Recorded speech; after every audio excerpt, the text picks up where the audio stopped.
மதுரையில் நடைபெறவிருக்கும் முருக பக்தர்கள் மாநாட்டில் மதத்தை வைத்து அரசியல் நடத்த இந்துத்துவ சக்திகள் முயற்சி மேற்கொண்டுள்ளதாக குற்றம் சாட்டியுள்ள மதிமுக பொதுச் செயலாளர் வைகோ, வடமொழி, கிரேக்கம், லத்தீன், எகிப்து மொழிகளை விட மிகவும் தொன்மையான மொழி தமிழ் எனவும், இதனால்தான் கன்னடமும், களி தெலுங்கும், கவின் மலையாளமும் தமிழ் வயிற்றில் பிறந்ததென்று மனோன்மணியம் சுந்தரனார் பாடல் இயற்றியிருப்பதாக விளக்கம் அளித்துள்ளார்.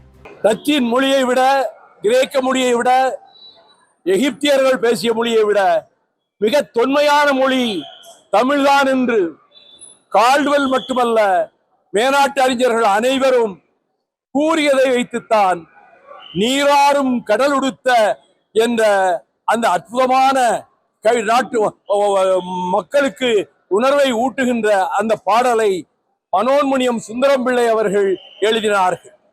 அதில் செந்தமிழின் உதிரத்திலிருந்துதான் மலையாளம், தெலுங்கு, கன்னடம் ஆகிய மொழிகள் அதிலிருந்து தான் உதித்து எழுந்தன. மதத்தை வைத்து அரசியல் நடத்திவிடலாம் என்று இந்துத்துவ சக்திகள் பல வழிகளிலும் முயன்று கொண்டிருக்கின்றன. மற்ற மொழிகளை அழித்து விட்டாலும் பரவாயில்லை என்று.